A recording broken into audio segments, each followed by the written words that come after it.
Okay, welcome everybody to our special council meeting for September the 5th. Those in the audience, anybody watching online at home, either live or by webcast. We are back here on our first meeting after the summer break, a special council meeting to deal with just a couple of specific items. As we do this, we just want to call the meeting to order with the acknowledgement that the lands on which we're gathering are the traditional territories of the Coast and Straits Salish peoples. Specifically, we acknowledge the Lekwungen people known as the Songhees and Esquimalt nations, their historic connections to these lands and adjoining waters continue to this day. It's nice to have everybody back. We have just one item on the open portion of the agenda. Before we get to that, I have mayor's remarks.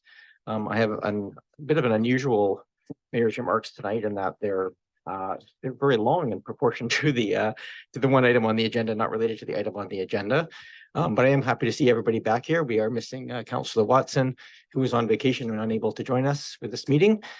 But I hope she's come back extra special relaxed at the end of all of that. My comments tonight are just related to just what I consider to be over the summer, some concerning trends from the province regarding municipalities. Included in that, but it's not limited, is the process underway on the provincial housing targets, which is a topic we're moving in camera to discuss. I just want to be clear that's the concern is not with the setting housing targets or anything else related to the intentions of the province. Just has many projects underway, and we all want to see housing availability and affordability. But I just want to touch on a little bit on the structure of municipal government and why we exist and why I have some concerns. So if you go back to the community charter, which establishes municipalities, I'm just going to quote from them. It talks about municipalities and our councils are recognized as an order of government that's democratically elected, autonomous, responsible, and accountable, and elected to enact the will of the residents of the community. It recognizes, specifically says the province recognizes municipalities require adequate powers and discretion to address existing and future community needs and the authority to determine the public interest of their communities. Under the principles of municipal to provincial relations, it states that citizens of BC are best served when municipalities and the provincial government acknowledge and respect the jurisdiction of each other, and that the provincial government respects municipal authority. That the provincial government must not assign responsibilities to municipalities unless there is provision for resources required to fulfill those responsibilities. And finally, that consultation is needed, not desirable, but needed on matters of mutual interest, and it specifically lists things like changes to local government legislation, and changes on matters that are within municipal authority. Those are, to my mind, very wise principles, and they're written into law and they're broken with caution.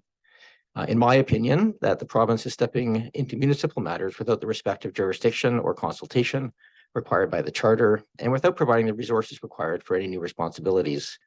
The province is further limiting our ability to even determine public interest by blocking our ability to consult with our community, particularly in the current process.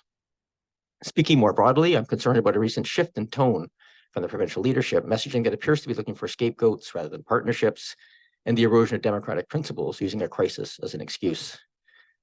Specifically on tone, recent news articles had provincial leadership use terms like the naughty list for our housing priority communities, poison pills to describe basic land use planning tools used by municipalities, and NIMBYs to describe anybody with a disagreeing opinion. Language is important, and this language is, I believe, used to diminish points of view different from their own and create an artificial good guys versus bad guys narrative. I just want to point out that good ideas can come from anywhere, and the more care should be used to keep everybody engaged. The language from provincial leadership turns good people off engaging and indicates new ideas are not welcome, which is not what we need when we're trying to address a crisis. On the matter of scapegoating, we have a real housing crisis on our hands, one that is global, national, and regional, and one that is 30 to 40 years in the making, and one that has clearly no easy solutions. The challenges require innovative ideas, partnerships, and both public and market solutions. The current process appears to be more concerned with assigning blame to municipalities than looking for ways the province can help. For instance, by investing in technology or policy changes that could help address the barriers to land use applications. Our responsibility as municipal elected officials is to see land use decisions made with a vision for the future that balances, of course, housing, but also fiscal needs, growth, environment, business vibrance, recreation services, parks, service levels in general, public safety, infrastructure, etc. It's complicated, it's often tedious, it's often technical work that municipal councils across the province dedicate their time and knowledge to and are held accountable to our electorate for. Municipal governments are here to help the province achieve their goals and can best do so through policy and operational changes that support provincial, federal, and market housing development needs. I just want the provincial government to treat municipalities as partners, not as enemies, because none of us can fix this alone. And finally, on democracy, municipalities have been established under provincial law as a kind of democratic ideal. And I think some people watching might not recognize the fact that, but just the fact that our meetings are held in the public view, we share all of our decision-making data with the public, we welcome public input on almost all issues in front of council. I can say unequivocally, well, this public first approach can slow discussions and make issues messy at times. There is overall far more good than bad that comes from public engagement. It's critical, to my mind, for good decision-making, helping ensure that all the pros and cons of an issue are aired and considered, and it often brings phenomenal expertise to the table as well.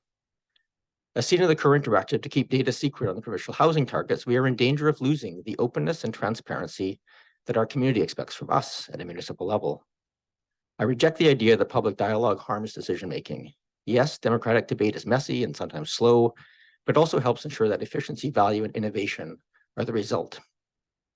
At the municipal level, our decisions, particularly land use and supporting infrastructure, often stay in place for over 100 years, so it's worth getting the decisions right. I'm almost done. I just say we should all be concerned when democratic principles are rolled back in the name of a crisis. There's a saying which says, never let a crisis go to waste, which I believe was first applied to political crises after medical crises from Alinsky's work, which highlighted how totalitarian governments use crises to reduce freedoms and increase centralized control. I just think, and I would argue, given the many crises that cross jurisdictional boundaries right now, including homelessness, climate change, toxic drug supplies, overdoses, and housing, that this is the time we leverage the strengths of democracy and the public we serve. So I have a message, it would be this: we just want to find solutions. We've been having this housing conversation with our public, and it's not been a NIMBY discussion. It's been looking with open minds at the risks and opportunities of different approaches and how best to implement the changes. We'd like to work in partnership with the province and, yes, allow the public to participate in that discussion as we work to find the best solutions. It may be messy, but that's democracy. We're now going to move after the next item in camera to talk about land use planning at the province's direction. That is contrary to our best practices. But it is being requested and required. We will provide feedback next week in camera to the province as required on those provincial targets. But I do hope we can soon talk meaningfully with our community and to the province about what is being directed and how we can turn top-down targets into successful implementation. Thank you. One item on the agenda, probably shorter than that speech, which is our request or a matter being brought forward looking at the potential for supporting the All Nations South Island powwow. There's no staff report attached to this. This just came as a request from the Songhees by way of a letter from City of Victoria to request that. I don't know if the staff has anything they wish to add to it, but I will just point out for those who weren't around last year, the municipality did support the powwow to the tune of $10,000 in the last term. And so there's a range anywhere from, I think it's $1,000 to $25,000 in terms of sponsorship levels. And there was no requirement here by law or anything else for us to support it. I was going to treat this as more or less a grant application. We have had one letter from the public on the matter. There's one member of public here. I'm not sure if you wish to address council on this item or not. No, okay. Thank you. So with that, we will just come back to this table and go ahead, Councillor Braithwaite. Thanks so much. I know that we have a little bit of money left in our grants bucket, and I'm wondering if we have any idea of how much it is. In my head, I'm thinking it was around $5,000, but I'm just wondering if there's not enough to support, say, at the $10,000 level, if you could, if staff could let me know where the other money would come from to support it at that level. Go ahead, Ms. Williams. Thank you, Your Worship. Our Director of Finance is not here this evening, but he did advise me that it would come out of the corporate contingency, unless there was a surplus in the corporate budget, in which case it would just come out of there. And that perhaps it might be helpful if council is favorable to the sponsorship level to have it rolled into the full amount for next year for the granting program. So we put it in as a line item for each year, but I will leave that to council. Thank you, Ms. Williams. Go ahead, In that case, if there's no other questions, I would make a motion that we support at the $10,000 level.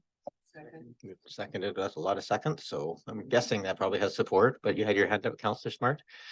Yeah, so through you, Mayor, just a question to staff. Was there any direction as to a recommended level for municipalities or precedents from last year of how much other municipalities contributed? I'm going off of memory on that one because certainly not everybody participated. Certainly City of Victoria sponsored at the platinum level at $25,000 plus providing the Royal Athletic Park. Esquimalt was in, I'm not sure if they were at I don't know what level they were at. And there's, I think, 3 or 4 other municipalities as well that were, but not all had participated. All right, we have a motion on the table and no other hands up for questions or comments. Go ahead, Councillor Green. Just a question and a comment. I'm sorry, just for clarification, we're suggesting that for next year it be rolled into the grant and aid process. Is that correct? Is that what people were saying, or have I misunderstood that? Well, the motion on the floor right now is just to approve the at this time. I might suggest as part of the motion arising after this is to ask staff to include that in the draft budget so that we can consider that as part of our budgeting for next year. Okay, thank you. Thank you. Okay, I'll call the question. All those in favor? Any opposed? Not opposed? That carries. And then do you wish to make a motion to direct staff to bring back this as a recurring amount in the draft budget for next year? Yes, but just for clarity, this would not then be part of the grant and aid process. It would be something separate.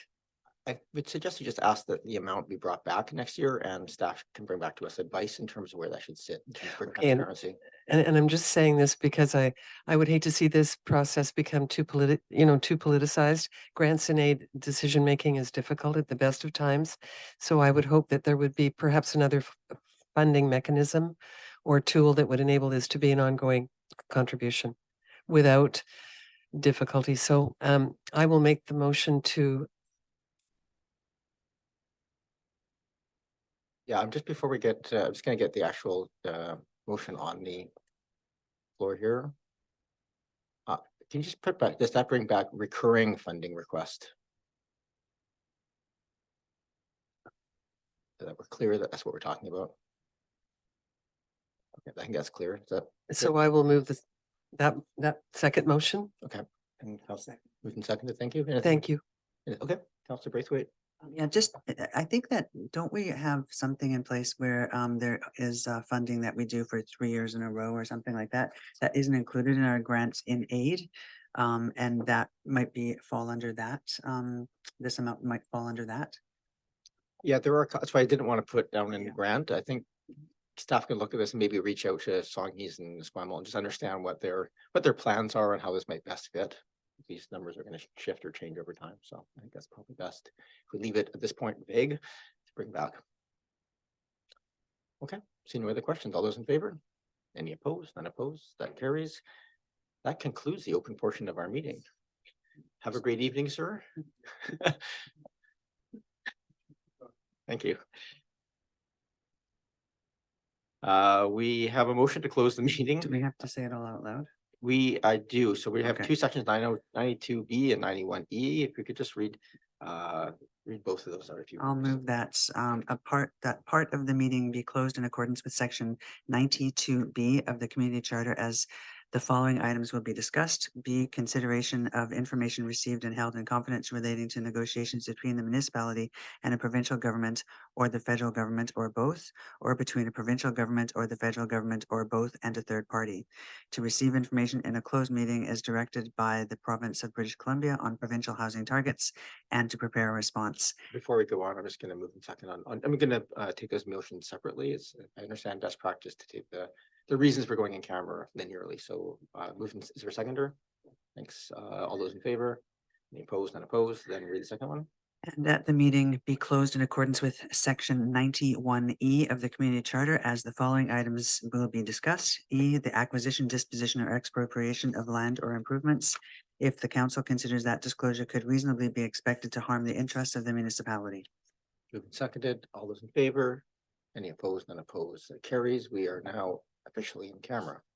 So we'll just give a moment here for the live stream to finish, and we will move to the portion. Are we moving over to Teams for a